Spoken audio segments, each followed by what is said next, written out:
Eens dankie Werner, dit was so groot voorreg om saam met familie Adey te kuier en net die familie wees te beleef en ek wil julle eer vir wat julle doen en dit het nuwe hoop in my hart gebring vir ons land en vir die kerk in Suid-Afrika. So voorreg om hier te kan wees. Baie mense het na maandag aan se sessie na my toe gekom, dinsdagoggend en deur die dag en net bietjie meer wou weet oor persoonlike wellness en as 'n pastoor en so ons doen innerlike genesingsseminare of emotional wellness en ek kan regtig sê dis van die bestes wat beskikbaar is. Ons het gekyk na wat is die beste van die beste wat daar is en 'n ding saamgestel en in die laaste 5 jaar het ons so 7.500 mense reg oor die land daardeur gevat met incredible results. Rede hoekom ons nie daai goed op video's wys nie, is dis te persoonlik. Dis mense se diep personal goed. So ons skep vir ouens 'n veilige area waar hulle nie in 'n groepie hoef te praat oor hulle goed nie, maar waar hulle genesing kan ontvang. En so as jy belangstel daarin, die een se naam is Relentless, as jy daai slide kan opsit, dankie. Daar was hy Relentless naweek. Hy is nou in Afrikaans opgeneem, is 'n Engelse boek, maar hy is in Afrikaans opgeneem op video beskikbaar en life changing vir u as pastoorspaar, maar ook vir u gemeente, net om gesondheid en wellness te bring. My groot ding is, buiten om 'n kerk, 'n gemeente te lei ek het 'n ding ontwikkel, the Christian Growth Track, dis 18 modules waarvan Relentless byvoorbeeld een is, en waar ek vandag met jou gaan praat oor wealth creation is iets anders, dit is 'n ander kursus of 'n naweek seminaar, wat jy ook in jou gemeente kan aanbied. So ek gaan vir jou 'n summary van die summary gee in hierdie sessie, en ek hoop dit gaan jou inspire, ek hoop dit gaan jou encourage, ek hoop dit gaan iets in jou losmaak en iets in jou skuif vandag, om jou hoop te gee, dat God 'n hoopvolle toekoms het. Werner het gisterand gesê dat die Here ons nie net wil seën nie, ek gaan vanoggend die ander kant daarvan deel en vir jou sê dat die Here jou wil seën. Maar daardie seën het 'n ewige purpose aan. Life on earth, iemand het dit gesê, iemand groots, nie ek nie. Life on earth is a divine stewardship. En hoe ons steward op hierdie aarde wat God aan ons toevertrou het, bepaal hoe ons eternity gaan spandeer. You were faithful over 5 cities or 5 talents that you made 10 talents, therefore I will entrust to you 10 cities. Hoor gou mooi? Dit wat ons op aarde doen, hoe ons steward, hoe ons rentmeesterskap uitoefen oor dit wat God aan ons toevertrou op aarde, bepaal die gesag wat ons vir ewigheid saam met hom gaan hê. So as ons praat van living for eternity, leading for eternity, dan is daar 'n paar beginsels rondom wealth creation en rondom hoe ons finansies steward, bemeester of rentmeesterskap uitoefen, wat ons net moet vaslê.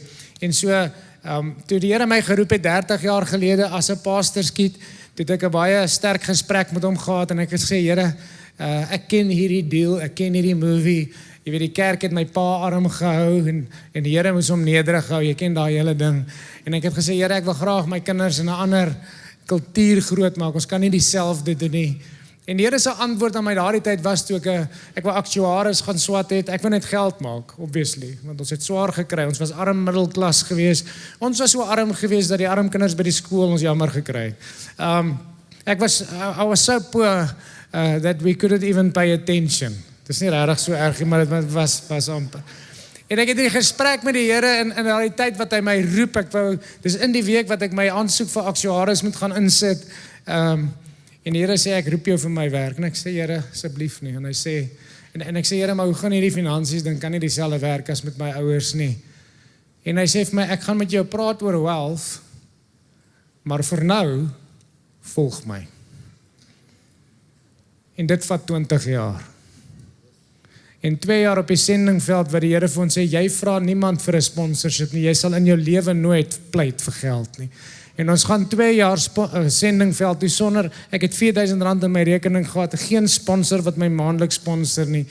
En vir 2 jaar in Asië bly ons, en ons toer die hele 65 vlugte in 2 jaar, ek en Katinka saam, en die Here voorsien.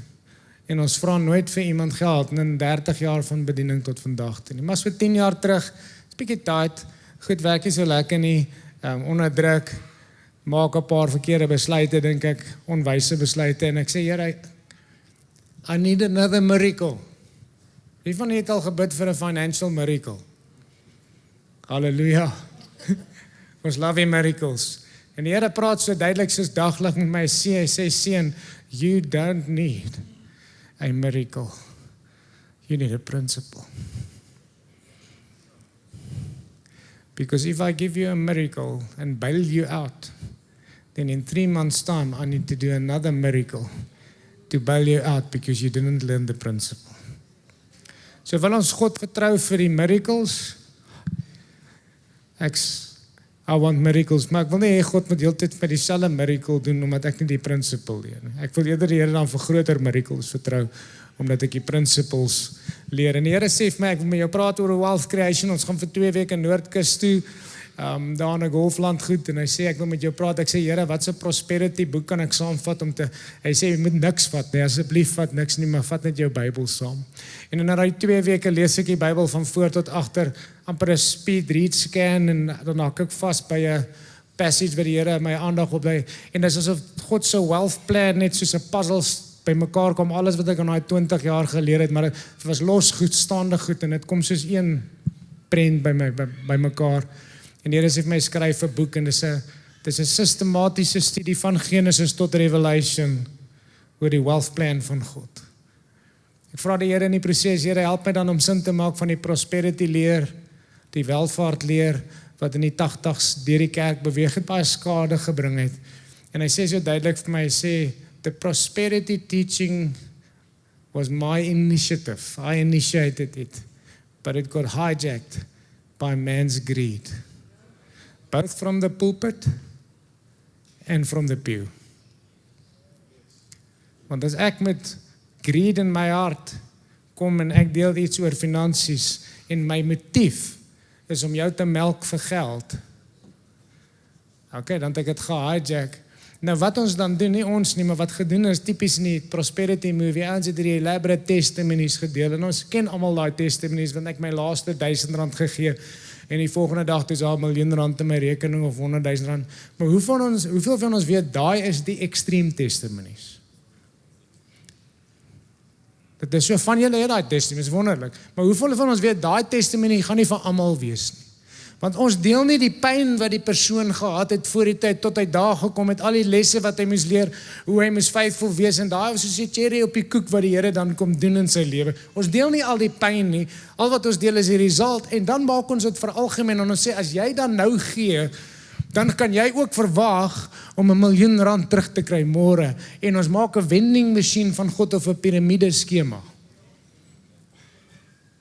Greed from the pulpit, and from the pew. En as ek vandag vir jou sê, ek garandeer, as jy R1000 vir my gee, gaan jy wegstap as 'n miljonair binne die volgende maand, dan speel ek op jou sin van greed, en die ou in die pew gaan ook respond, want ons Suid-Afrikaners is ons maar sakkers vir schemes. Maar hoeveel van julle het in een of ander Bitcoin ding belê, of mense in julle gemeente, of een of ander investment scheme, en groot uitbetalings gekom, ek kan vir julle 'n boek skryf. Inteendeel, as jy wonder of 'n scheme, want 'n scheme is nog alright, maar dit is wanneer die scheme 'n scam raak, wat is 'n probleem.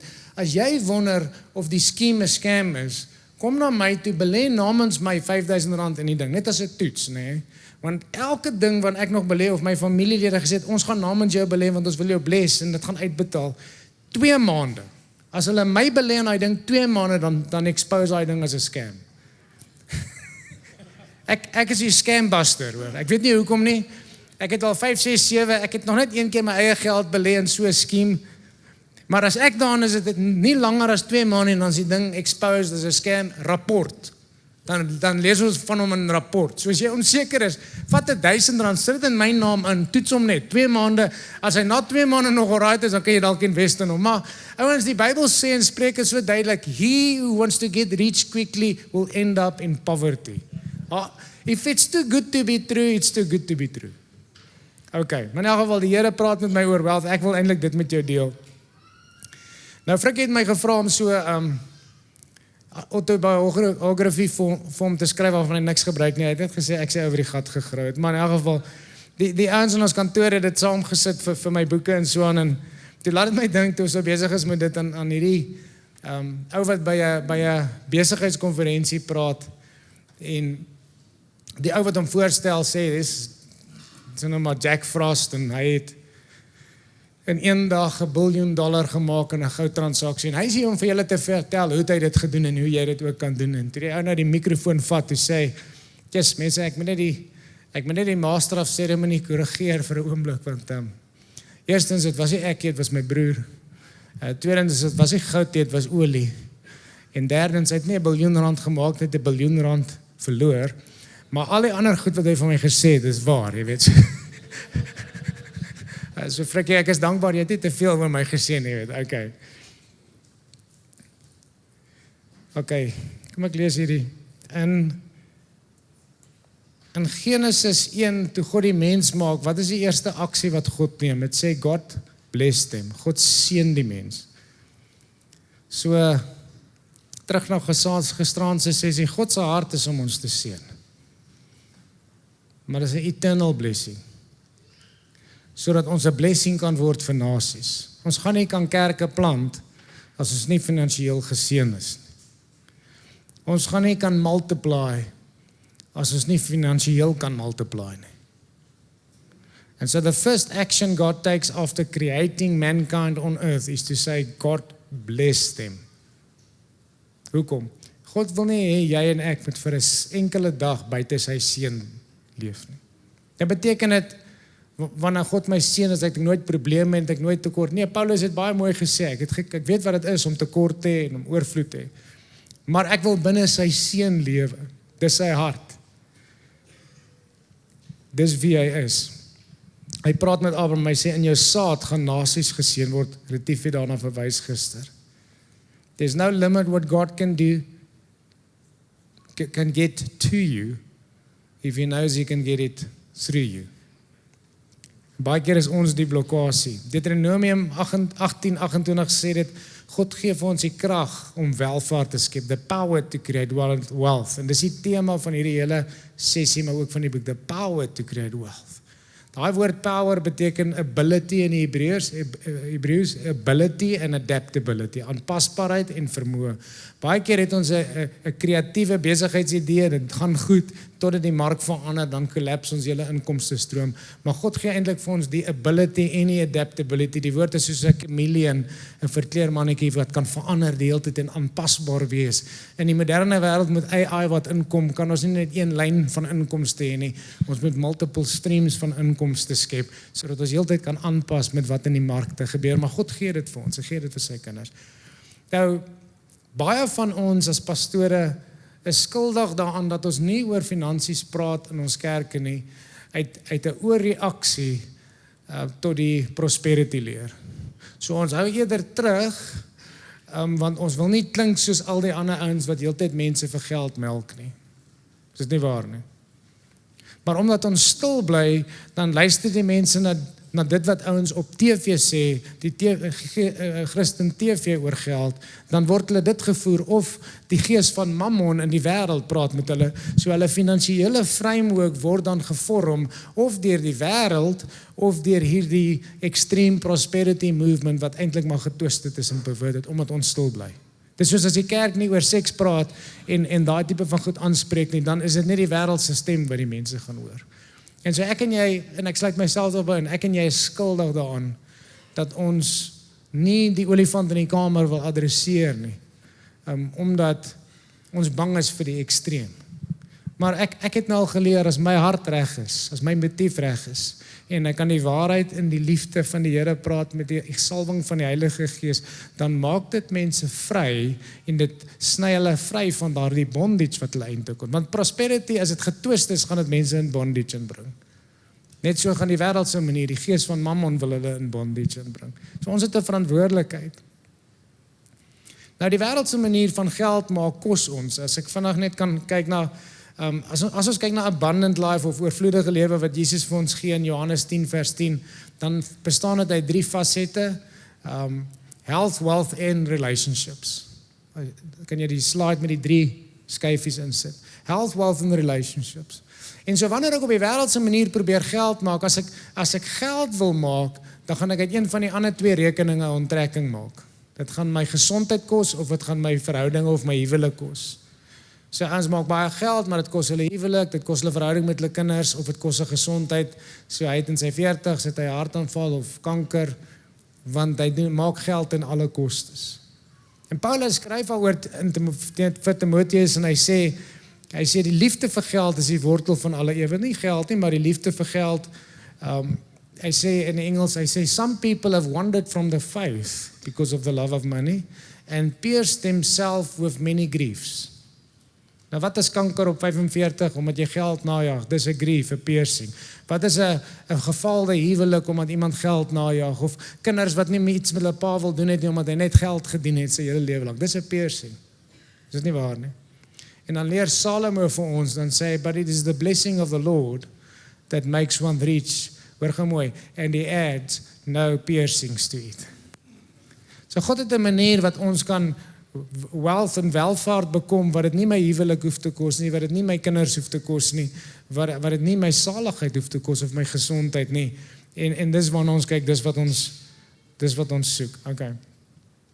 As ons wealth wil skep, die tweede gedagte wat ek weer wil los, is to create wealth, I need to uncap my thinking. Ek moet die deksel van my denke afhaal. Dan gaan jy na jou buurman of buurvrou te sê, hey buurman, buurvrou, haal die deksel van jou denke af. As jy nou regtig wil sarkasties wees, dan kan jy sê, haal die dop van jou kop af. Okay. Mense is nie arm as gevolg van hulle bankbalans nie, maar hulle is arm as hulle arm gedagtes dink. Jy kan baie maklik 'n mens uit poverty uithaal, maar dit is moeilik om poverty uit die mens uit te haal. So ons sit vandag met hoë gerangde politieke leiers wat in weelde leef, wat miljoene, biljoene rande kry, maar dis nie genoeg nie. Dis nooit genoeg nie. Ek het mense al gekansel wat salarisse trek van 500, 600, 700.000 rand 'n maand en op die tweede van die maand is daar geen geld nie.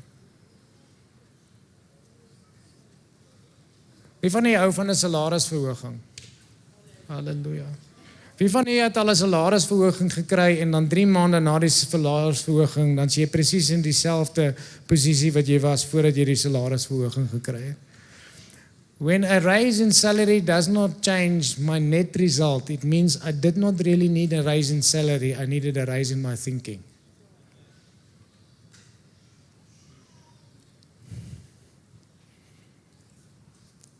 Ek het julle vertel van die eksperiment met die vlooie. Ek kan daai slide opsit. So ek hoef nie hele storie te vertel nie. Onthou, hulle 30 cm begin spring, die deksel is verwyder, toe spring hulle nog steeds by 30% van hulle potensiaal in plaas van, dit is presies, ons moet die deksel van ons denke afhaal. So ek is hierdie vriend van my, ek is nog by Hatfield op daardie stadium, en Kobus word beroep Alberton toe na die gemeente, die planting daar as die jeugpastoor, en hy kom drink gou koffie by my, en ek sê, Kobus, gaan jy nou 'n eiendom koop, nadat jy Johannesburg toe trek van Sabie af? Hy sê, op my salaris as 'n jeugpastoor sal ek in my lewe nooit 'n eiendom kan koop nie.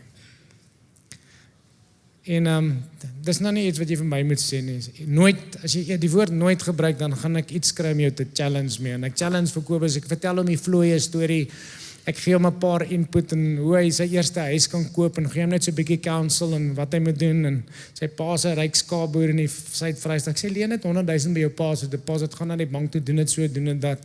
Ek los vir Kobus. 6 maande later, toe word ons beroep as die executive pastore van daai gemeente. Ek kry vir Kobus daar, hy is besig om huis te soek. Iets het verander. 2 maande later koop hy 'n 2-slaapkamer meentuis. Kobus het 'n huis, wonderlik. Iets het geskuif. Nou, jy moet vir Kobus ken om dit te waardeer, maar in 'n geval. Sy broer het vir Italië rugby gespeel. Hy is die bliksem wat daai 3 teen ons gedruk het, ons verloor het. Sorry dat ek daai woord sê, maar Junior van Skalkwyk. Ek gaan hom nog eendag bydam. Okay.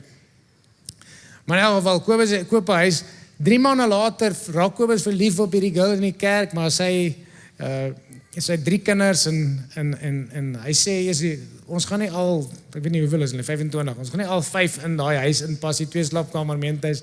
Weer eens coach ek om so 'n bietjie wat om te maak, hoe om hulle goed te leverage met die bank, en Kobus koop 'n massive huis in Alberton, 2000 vierkante meter erf met baie buitegeboue, en 3 maande later het hy soveel huurders in daai plek, dat hulle sy verband betaal, en hy bly verniet in hierdie huis. Ek noem vir Kobus die grondbaron van Alberton, okay. so grappenderwys. Maar ek vra vir Kobus eendag, Kobus, wat het die verskil gemaak? Hy sê vir my, Jan, daai dag, toe ons koffie gedrink het, en jy my uitgedaag het, oor my denke, oor my vertel het hierdie storie van die vlooie. Hy sê, daardie aand toe ek probeer slaap, kan ek my oë toemaak nie. As ek my oë toemaak, dan spring die vlooie so my kop op en af. En ek wil bid dat ietsie van dit met jou gebeur as jy hier wegry. Dat die Heilige Gees vlooie in jou kop laat opspring om elke deksel wat jy op jou denke gesit het, uit te daag.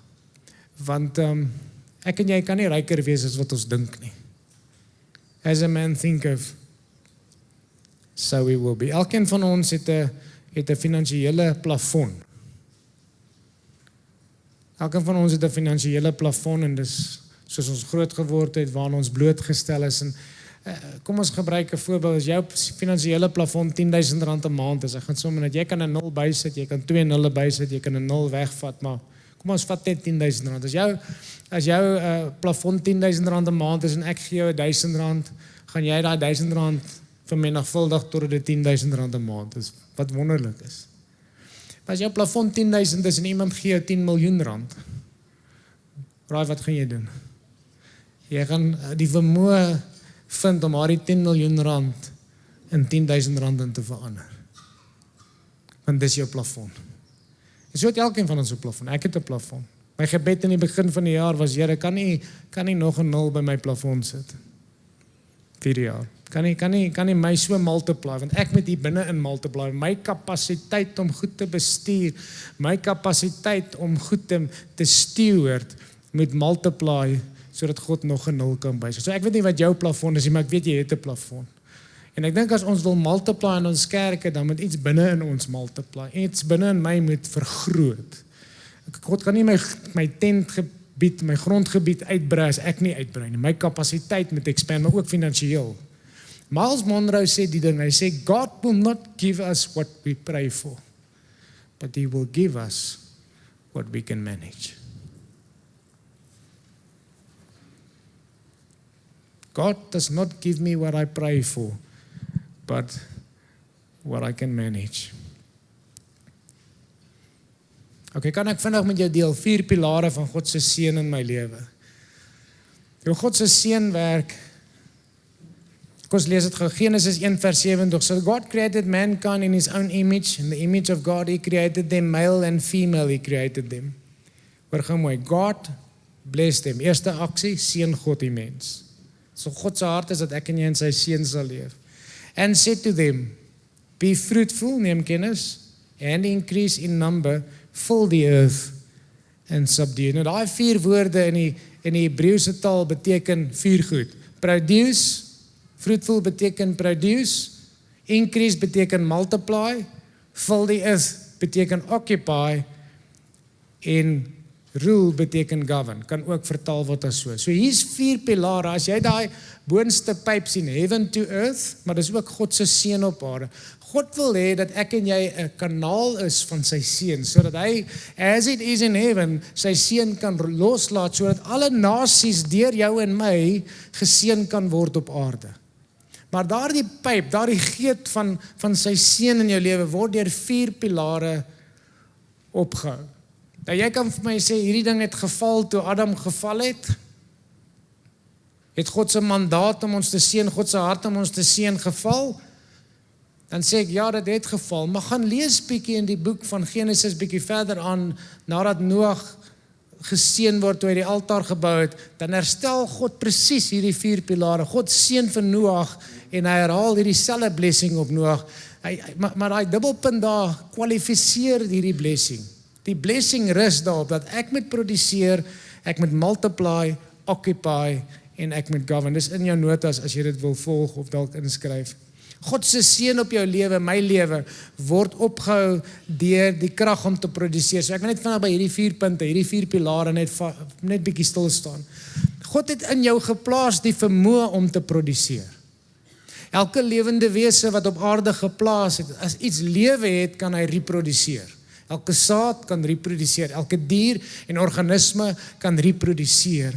En jy en ek is op hierdie aarde geplaas om iets van waarde te produseer, en as ons die ding vind van waarde wat ons hier geplaas het om te reproduseer, sal God se blessing gerelease word op ons lewens. Die wêreld waarin ons leef wil jou en my skuif om deel te neem en deel te vorm van hulle consumer culture. Salomo skryf so mooi daaroor, hy sê in hierdie wêreld is daar jy's een van twee organismes waarmee jy vergelyk word, of jy's 'n mier, of jy's 'n sprinkaan. Hy sê, kyk na die mier, Luiaard. Die mier stoor op in somertye, sodat wanneer die wintertyd kom, het hy meer as genoeg. Hy is produktief, hy is industrious. Môre mooi, dis nie performance nie, dis produktiwiteit. So ek glo nie in 'n spirit of performance nie, maar ek glo ook ek's op aarde geplaas om iets van waarde te produseer. So die mier produseer, en dan in wintertye het hy meer as genoeg, maar die sprinkaan verteer. So die vraag is, produseer of verteer ek? Do I produce or do I consume? Ek onthou as 'n laaitie, toe ons nog fiets kon ry skool toe, ry ek in my pel terug van die skool af, en terwyl ons huis toe ry, kom hier so donker wolk bo oor ons, en dit is so by ons huis, en ons gooi gewoon sakke daar by my huis neer, en ons agtervolg die wolk, toe sit 'n biljoene springkane, swerm springkane wat daar oorkom, en ons jaag saam met aan Bloemfontein, nie wat weer daar naby Martie du Plessis skool, kom hulle so op 'n groot veld, seker die size van 5 of 6 rugbyvelde, die gras is so, savanna gras is so hoog daar, en daai springkane kom sit op daai veld, en is letterlik 5 of 10 minute, en daardie swerm springkane verteer daardie veld, dat daar nie 'n stoppel gras oorbly op daai ding nie.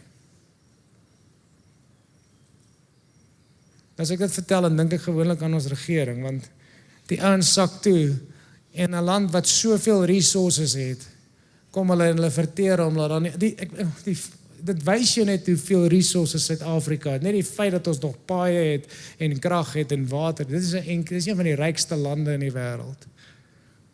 Maar ek is of 'n springkaan, of ek is 'n mier.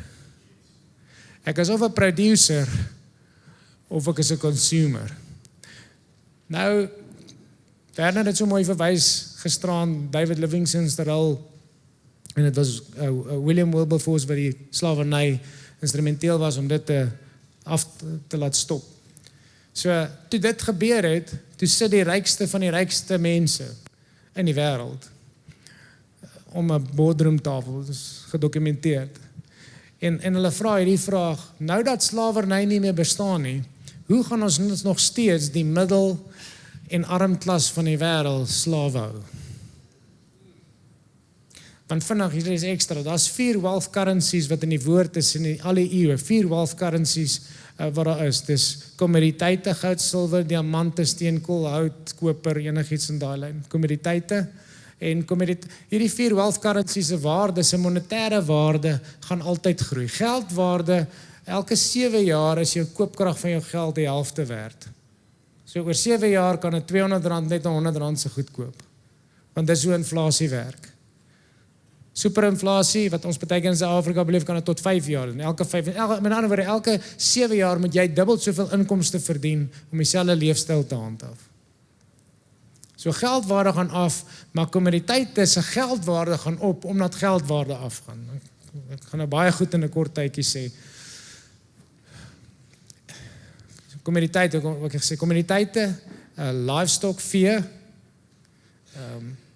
eiendom, en 4de een is menslike hulpbronne, human capital. En die rykste van die rykste vra, hoe gaan ons die human capital, ons slawe hou, maar ons mag hulle nie fisies slawe hou nie. By the way, die illegal slave trade is die grootste industrie huidiglik in die wêreld. Ek weet nie of jy dit weet nie. Maar hulle sit om 'n boardroomtafel, en hier is hulle meesterplan waarmee hulle opkom. Hulle sê, ons gaan iets skep wat ons noem verbruikerskrediet. Ons gaan mense die geleentheid gee om klere op skuld te koop. En maande nadat daai jean al nie meer lekker sit nie, of nie meer 'n nuwe, daai novelty effek van daai nuwe jean af is, dan gaan hy nog steeds afbetaal. En maande na dat daai novelty effek van die kar nie meer daar is nie, gaan hy nog steeds om afbetaal. En ons gaan mense toelaat om op krediet vakansie te gaan nou en te gaan uit eet op 'n krediet lank nadat hy het al sy volgende vakansie nodig, dan betaal hy nog af. En so bring hulle die middelklas en die arme mense van die wêreld weer in slawerny in. Want jy kan hierdie oefening gaan doen en ons doen dit in die boek en die kursus en ek nou nie tyd vir dit nie, maar as jy R20,000 'n maand verdien, R1,000 'n dag en jou verband is 10,000, dan werk jy 10 dae in 'n maand vir Absa. Jou vleis behoort aan hulle, want hy wat leen is 'n slaaf van die uitlener. En jou kar kos jou R4,000 'n maand of 5,000, so 5 dae 'n maand werk jy vir Wesbank en 3 dae 'n maand werk jy om jou kredietkaart te betaal. Dan gaan doen daai oefening en is 'n bietjie depressing as jy doen, want dit is baie sobering. Ek raak elke keer depressief as ek doen. En dan sal ons uitvind ons werk eintlik baie min dae vir onsself, vir die Here eintlik. Waar het Adam geval? In dit wat hy geproduseer het of in dit wat hy geconsume het? Waar die val van die mens gebeur? In dit wat hy consume het. En so God het elkeen van u hier geplaas op die aarde, elkeen van ons om iets van waarde te produseer. En consumerism is 'n distraction wat jou en my weghou van dit wat ons moet produseer. Ek probeer my sosiale media tyd sny, want elke minuut wat ek op hierdie ding spandeer, produseer ek nie. Dit is nie net die geld wat dit my kos nie, dis die tyd wat dit my kos, want dis my grootste currency is tyd. Elke minuut wat ek hou van my sport, elke minuut wat ek sport kyk, produseer ek nie iets van waarde nie. En so, God het ons hier geplaas om te produseer. As ek die seën van God op my lewe wil hê, moet ek produseer dit waarvoor ek op aarde geplaas is om te produseer. Wat het jy in jou hand? Toe ek daai tyd bid en sê, Here, die Here met my oor hierdie gepraat, toe vra hy my, wat het jy in jou hand? En ek sê, Here, ons het 'n huis, groot huis in Johannesburg, 520 squares. Hy sê, wat kan jy doen? Ek sê, Here, daar is 'n woonstel agter, ek kan dit seker bietjie groter maak en uitverhuur. Hy sê, okay, doen dit. Ek vat 'n R100,000 se verband op my lening, dit kos my 100,000 om die plek lekker groot te maak, ek verhuur hom uit vir R6,000 'n maand. Betaal die bank terug, hulle R1,000 'n maand ekstra nou op daai verband, en ek het ewe skielik R5,000 se cashflow meer. Toe ek klaar is met dit, toe sê die Here, wat kan jy nog doen? Ek sê, wel, ons het 'n dubbel garage met 'n afdak agter. Hy sê, kan jy dit nie 'n woonstel? Ek sê, ja, kan dit 'n woonstel maak. Ek spandeer nog R100,000 daaraan, dalk bietjie meer, maar min of meer. En ek voel hier om uit vir R10,000. En so gaan ek aan en aan en aan, totdat ek 5 hier eenhede in daardie perseel het, en die dag toe ons Kimberley geroep word, toe maak daardie huis soveel geld dat hy homself betaal en hy finansier die huis wat ons moet koop in Kimberley. So ek is nie die slaaf van die huis wat ek toe nou koop nie, ek het 'n ander slaaf geskep. Maar ek moes iets produseer. En die Here begin altyd met wat jy in jou hand het. En dis miskien 'n goeie vraag vir jou. Wat het jy in jou hand wat jy kan produseer? Die tweede pilaar, ek dink ek het 5 minute oor. Ek het so 5 minute laat begin. Ek gaan vinnig klaar maak. Die tweede ding is, God het ons hier geplaas om te multiply, om te vermenigvuldig. Dis die tema van die konferensie, is dit nie? Elke saad kan multiply, elke dier kan multiply. Een sonneblom saad produseer op die eerste ronde 2800 sade. En so, ek het nie net die een woonstel gedoen, ek het 5 gedoen, en ek het nou al baie mense gehelp om dieselfde te doen, mense wat wil aftree, en gehelp om hulle eie name so te ontwikkel, dat hulle kan hier inkomste kry.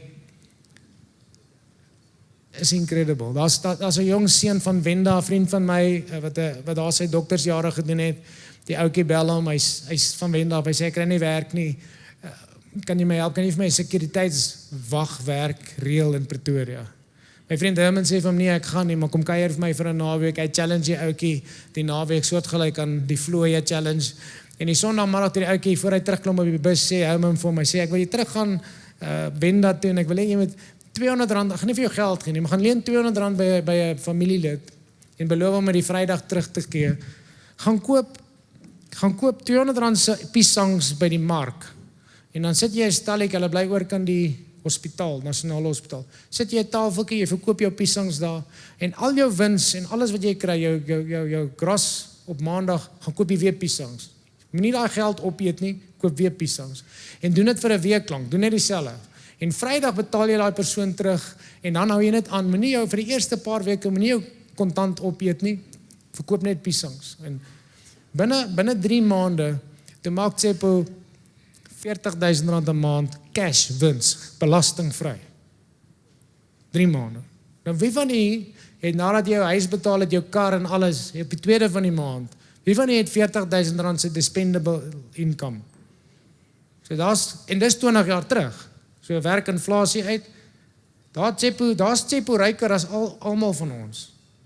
Binne 9 maande toe Tsepo al sy hele familie en vriendekring employ. Hy het 12 sites wat hy doen. Hy het 3 spaza shops, hy het 'n trok gekoop en 3 bakkies wat die goed aflewer en hy steek R140,000 se kontant wins in sy sak sonder belasting. Prys die Here vir sonder belasting as jy dit kan doen. Hoor mooi, produce, multiply.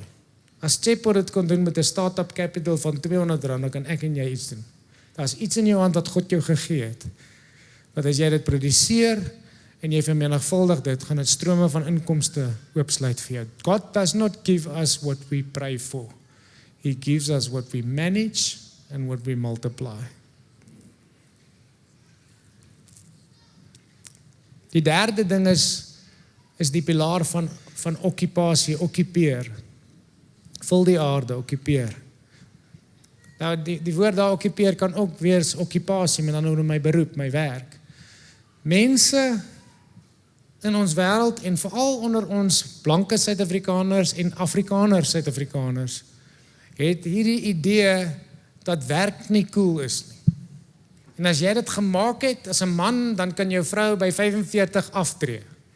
Dan hoef sy nie meer te werk nie. Is dit so in u omgewing? Dis soos die ouens wat dit gemaak het, die ou wat die Prado ry en in die Golf Estate bly en dan as jy teen 40, 45 jou vrou kan aftree, dan is jy 'n goeie man.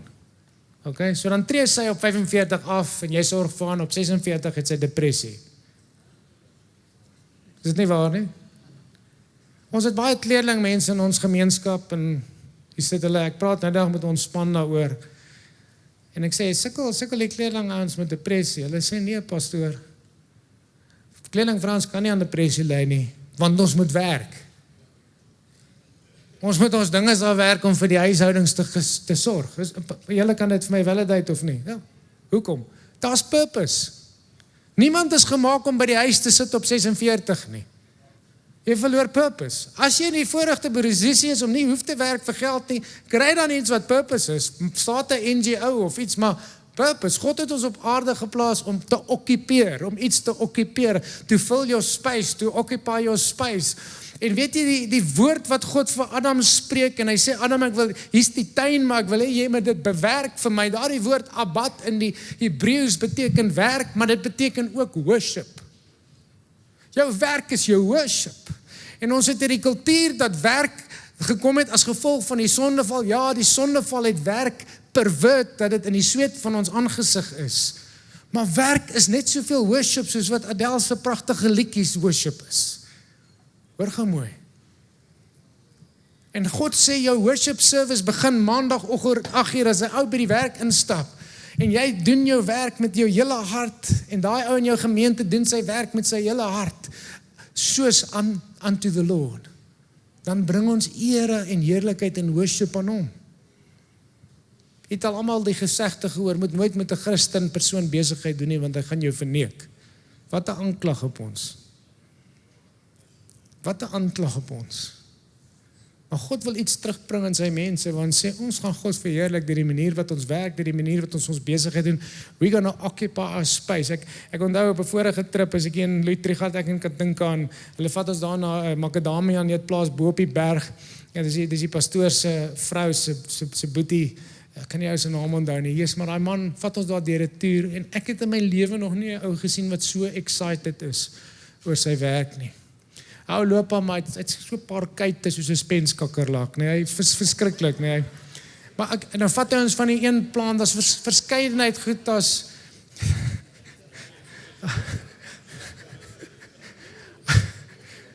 Daar's so 600 mense wat daar werk, maar daai man, hoe hy van die een fabriek na die volgende een te loop, ek moet soos draf stap om by daai ou te bly, so hastig stap, hy is so opgewonde, vertel my van dit, hy stop by elke ou, ken die storie van elkeen se kinders, hy praat, binne 10 sekondes het hy 'n meaningful connection met elke persoon, en ek loop daar weg, en ek dink, keer as ek so opgewonde kan wees oor kerk as wat hy oor sy werk is, julle kyk, dan sal ons kerk ook net 'n amazing plek wees. Ek was geïnspireer deur iemand wat sy werk gedoen het with all his heart as if unto the Lord. Iets gebeur wanneer ons werk doen met ons hele hart. Josef was in Potifar se huis en God het die huis geseën as gevolg van Josef. God het die tronk gebless omdat Josef daar was. En teen in Engels sê hy, and the prison prospered. Nou, hoe laat jy 'n prison prosper? Hoe maak jy 'n prison winsgewend? As jy nie die guns van God en 'n hoë werketiek op jou het nie. Praat nie van performance nie, ek praat van production. Produce, multiply, occupy, en dan sê hy govern. Goeie besighede vou, omdat daar swak besluite gemaak, swak governance is. Vriend van my was 'n afslaer vir Adendorf, die maatskappy, maar het ook 'n afslaer afdeling. Hy het groot besighede wat gevou het opgevuil. Goeie produksie, goeie dienste, goeie besigheidsplan, swak bestuur. Ons weet vandag dat 'n goeie land, hier in ons land, is besig om te vou as gevolg van swak governance, swak bestuur. God does not give us what we pray for. He gives us what we can govern or manage.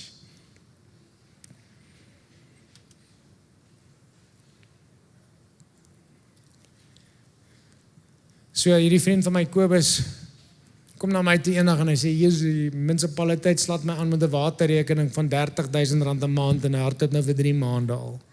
Hulle sny my water af, ek het nie water vir my huurders, nou Kobus is groot en dan gaan beklei hy met hulle, dis die grootste fout wat jy kan maak, moet nie maar mense beklei nie. Jy kan nie wen nie.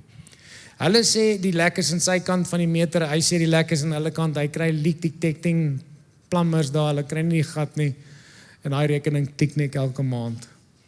En sy een huurder trek uit en hy doen 'n inspeksie en hy hoor daar so gedruis in die badkamer, gaan na aan toe en hy maak die toilet oop en daar's 'n klein rubber seeltjie wat lek. Hy haal daai seeltjie uit, vat dit na die hardeware winkel toe. Dit kos hom R8 om maar die rubber seel te vervang. Maar dit kos hom 40, 50, 60,000 rand in 'n waterrekening. Dis die klein jakkalsies wat die wingerd destrooi. Toe hy dit met my deel, praat die Here met my, hy sê, gaan trek jou laaste 3 maande se persoonlike bankstate. Gaan kyk vir lekplekke. Ek trek die bankstaat. Daar's 'n R49 DStv Wokka. Wie van julle kan die Wokka onthou? Ek weet ons dateer onsself, die jong mense gaan nie weet waarvan ons, daai klein dingetjie met die aerial, okay? Ek het lankal nie meer die Wokka, 10 jaar terug, maar ek het nog elke maand daai R49 betaal. Ek het 'n dent insurance van R149 op 'n kar wat ek lankal gesaai het, dis nie eers met my kar nie. Maar dit is soveel moeite om die debitorde te probeer kanselleer, ek los dit maar net, ek betaal dit. Maar toe ek al daai goed highlight en op het by mekaar tel, al daai 49, 149, 99 rand, is dit R4,000 'n maand, R48,000 'n jaar wat ek betaal. Dis die klein jakkalsies wat die wingerd destrooi. God is die beste rentmeester in die heelal, en hoekom gaan hy meer aan my toevertrou as ek nie 'n goeie rentmeester is van dit wat hy reeds aan my gegee het nie? Over little you were faithful, over much I will entrust you to. Jy was getrou oor die 5 talente of die 2 talente en daarom gaan ek 10 stede aan jou toe vertrou. As ons wil kerke plant, as ons wil multiply, wil God stede aan ons toe vertrou. Want dis wat hy doen wanneer jy 'n kerk plant. Hy vertrou 'n stad of 'n dorp aan ons toe. Maar God sê, kom ons kry hierdie stewarding reg. Kom ons wen met geld. Let us be faithful with wicked money, want dis wat hy doen, wicked money, so that he can entrust true spiritual riches to us. Het ek nog tyd? So is klaar eintlik. Ek weet ek het so 5 minute laat begin. Kan ek nog 5 minute kry? Okay. Moet ons gaan eet? Okay. Gedagte. iets wat belangrik is, en ek gooi nou 'n klomp goed saam. Hier is 'n hele boek vir die hele Bybelse wealth plan opsom, en ek doen nou 'n crash course van 'n crash course. Ons moet skuif na die wealth kwadrant toe, shift to the wealth kwadrant, en ek gaan net vinnig by los. Nou, dis iets wat Robert Kiyosaki oor skryf, maar Salomo het hierdie ding, ek dink 4 of 6.000 jaar terug, hy lang voor Rich Dad, Poor Dad, het hy hierdie ding geskryf. Hy sê enduring wealth, hy sê wisdom brings enduring wealth. Kan jy na die volgende slide toe gaan, net vinnig om vir jou te verduidelik. Die arme mense van die wêreld leef so, alles wat inkom gaan uit. So dis die consumer kwadrant, alles wat inkom gaan uit. So ek werk vandag, ek pay vandag, ek eet vandag. En die geld is klaar. Maar ek moet môre weer werk sodat ek kan pay, sodat ek kan eet. Volgende slide is hoe die middelklas, die ander ene. Daar sê, dis hoe die middelklas leef. Geld kom in en teen my inkomste maak ek krediet. Ek koop 'n huis, ek koop 'n kar, ek koop klere, ek gaan op vakansie, ek het 'n kredietkaart, ek teken 'n selfoonkontrak, ek teken allerlei ander subscriptions. So geld kom in en teen daardie geld wat inkom, finansier ek 'n leefstyl op skuld. En daarom gaan al die geld wat inkom dan dadelik in my liabilities, my laste in en dan uit. So die huis waarin ek bly is ook 'n las. As die huis waarin ek bly nie vir my inkomste inbring nie, is dit 'n las, maar daar is maniere om die huis waarin jy bly in 'n inkomste genererende bate te omskep, maar ek het nie tyd om dit te doen nie. Ek sal dalk met jou op 'n ander geleentheid kan gesels oor dit, of dis in die boek kan jy dit kry. Maar dis hoe die middelklas, en daarom is ons slawe van die stelsel. Ek moet fisies 20 dae 'n maand werk sodat ek al my liabilities kan dek. Die rykste van die rykste, kan jy teruggaan na die vorige slide, dis hoe die ryk mense dink, dis hoe die Jode dink. Geld kom in, my inkomste is my saad resources. Ek dink nie, hoe kan ek my inkomste spandeer nie, en ek dink nie, wat se lenings kan ek maak teen my inkomste nie. Ek dink, as geld inkom, wat se bates gaan ek koop, wat inkomste dan weer vir my genereer, en dan die inkomste wat daai bate van daai wealth teruggee vir my weer in my inkomste, daarop finansier ek my uitgawes, my leefstyl. So ek het 'n huis gekoop, ek het hom geleverage dat hy dubbel die inkomste gee wat hy my kos, en nou finansier die huis wat ek in Johannesburg gekoop het, finansier my leefstyl om 'n huis op 'n golfestate te kan hê. So ek is nie meer die slaaf van daardie bond nie, maar die ander huis het dit geword. Dis nou net 'n vinnige voorbeeld, ons kan baie langer daarop kyk. Okay. Ek is klaar. Ek wil saam met jou 'n gebed bid. 'n gebed van deurbraak. Jesus sê dat hy sê, geld kan nie jou God wees of jou meester en God nie. Mammon of God nie. Ek weet jy moet iets uithaal, ek gaan nie offergawe op nie, maar haal iets uit wat geld verteenwoordig, of 'n noot, of 'n kaart, of jou foon. Ek glo die Here wil 'n breakthrough vir ons bring. Kry jy iets, ons gaan op 'n trap, soos jy op jou foon trap saggies, okay? Ek was 'n student, 'n Bybelskoolstudent, en ons moet op 'n uitreiking gaan Roemenië toe. Dis nie Roemenië gaan op vakansie nie, dis Roemenië die land. En ek moet my vliegkaartjie betaal en ek het nie die geld nie, en my pastoor sê vir my, waar is jou geld? Ek sê, ek het dit nie. Hy sê, gaan bid daaroor of jy moet gaan, en toe ek bid daaroor, toe sê die Here vir my, ek wil hê jy moet gaan, maar jy gaan nie kan gaan nie, want geld is jou God. Ek sê, Here, hoe is geld my God? Hy sê vir my, jy sê, as daar geld is, sal ek gaan. Jy sê, as Mammon my toelaat om te gaan en die werk van die Here doen, dan sal ek die werk gaan doen. So geld is jou God. Geld meester jou. Ek sê, Here, wat moet ek doen? Hy sê vir my, jy moet geld die meester van jou lewe afmaak, renounce hom as die meester en maak my die meester. As ek sê jy moet dit doen, glo dit, bestuur jou finansies sodanig, geld is 'n dienaar om die meester se plan in jou lewe te vervul. En so, as Bybelskoolstudent leer ek om hierdie gebed te bid, daagliks, sodat ek kan vrykom van die mag van Mammon oor my lewe. Mammon is nie die een wat toestemming gee vir wat jy kan doen en wat jy nie kan doen nie. Jesus is. So as jy dit wil saam met my bid hierdie gebed saam met my. Miskien kan ons opstaan, want ek dink ons moet gesag vat oor die gees van geld.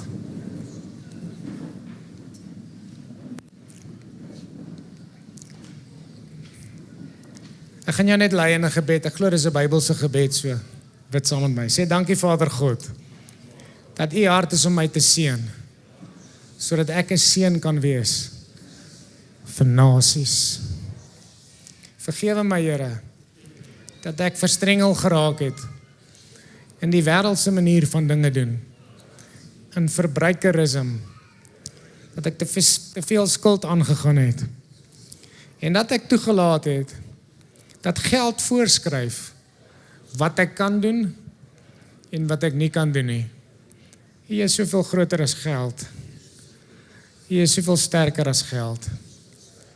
Nou praat ek met jou geld, en dan kan jy hom sommer so neergooi daar by jou voete of so, vir 'n oomblik aan.